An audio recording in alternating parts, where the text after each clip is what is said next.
I would just like to give my 2 cents of political analysis with regard to church and state as it stands in the United States right now. Um, I believe, there are certain things certain pieces of information that the public are allowed to be privy to, and certain that are not. And in national security situations like this, we have to understand as media moguls that we're never going to get the full picture when it comes to the military because certain things are confidential and certain things are top secret, and that's just not advantageous to military strategy. Have you ever played Battleship? Okay. It's not advantageous to military strategy to take down the wall. If you're playing Battleship between two people, one person's over here, one other person's over here, okay, and then you have that little wall up in the middle, right?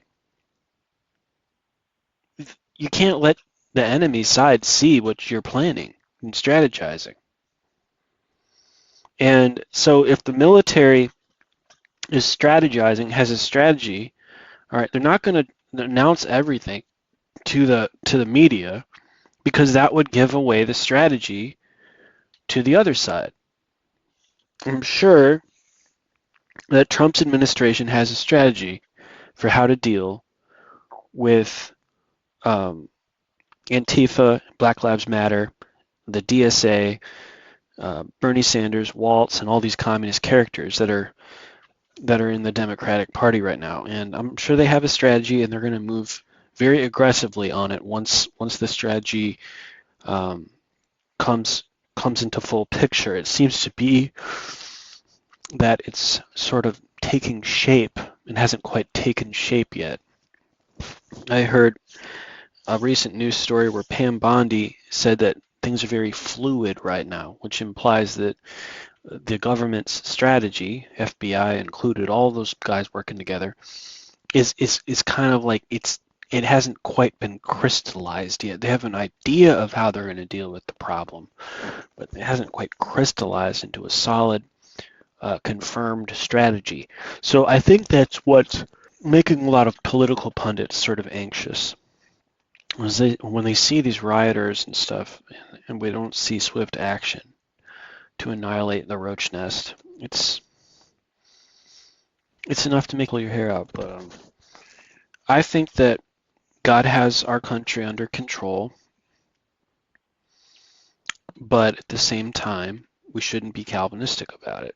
We should understand that humans have a responsibility and we need to take action as well whenever we can. And my prayer is that the FBI and the Department of Homeland Security and, these groups, ICE, that are all working to suppress things. My hope is that the FBI can do their job to arrest, America's most wanted and get them out.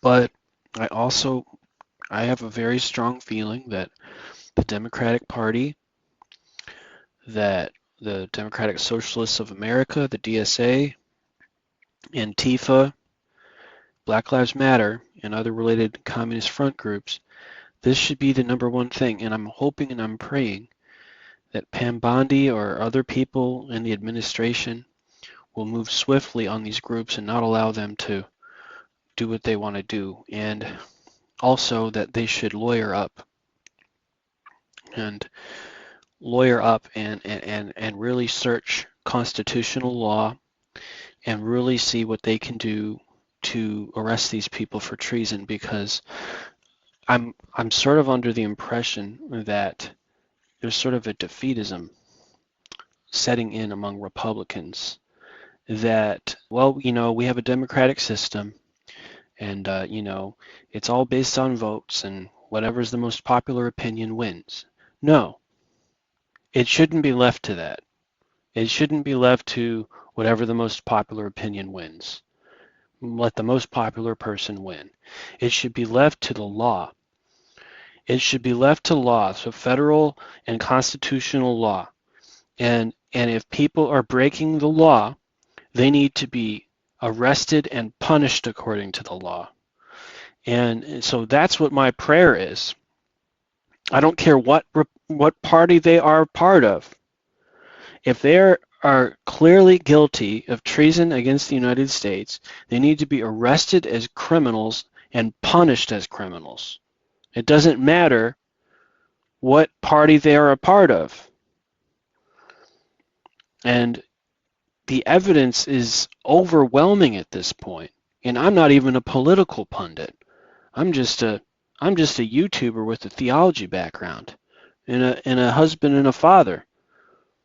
But it's clear to me from all the political news coming out here that the Democratic Party is infested with socialists and communists, with insurrectionists and high treason sort of mindsets, and are completely planning on overthrowing the government and using people like Chuck Schumer to freeze down Congress and stuff. And these people need to be arrested.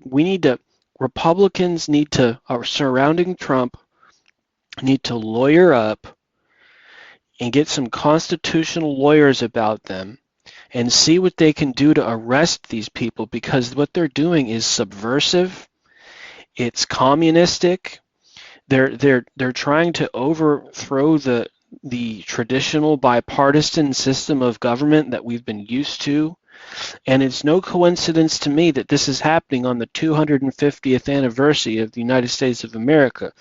I believe that God is allowing this country to be tested in its mode and in its policies and in its principles, in its adherence to law. And there needs to be some serious arrests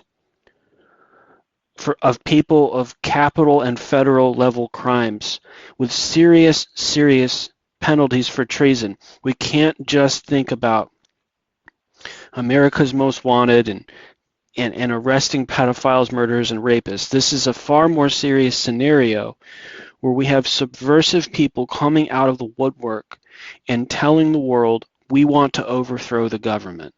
And this needs to be taken very, very seriously, because if this is not dealt with legally, and if this is not dealt with on an arresting level, I'm talking arresting Schumer, arresting Bernie Sanders and Mamdani, and every person who's a member of the Democratic Socialists of America, and doxing every single person that is part of itsgoingdown.org and rosecityantifa.org, and getting everybody rounded up and tried and convicted for treason, so that we can go back to the regular bipartisan way of government this country has always operated on. We have Democratic Republicans on one side and Democratic Democrats on the other, and we can vote on issues. But these radical revolutionary, anti-ICE type people, they need to be dealt with according to the constitutional and treason-related laws. Trump needs to lawyer up with these types of people so that they can use the full extent of the law against these people, because they do not deserve to be considered Democratic candidates the way they're acting. They need to be tried and convicted as traitors to the United States.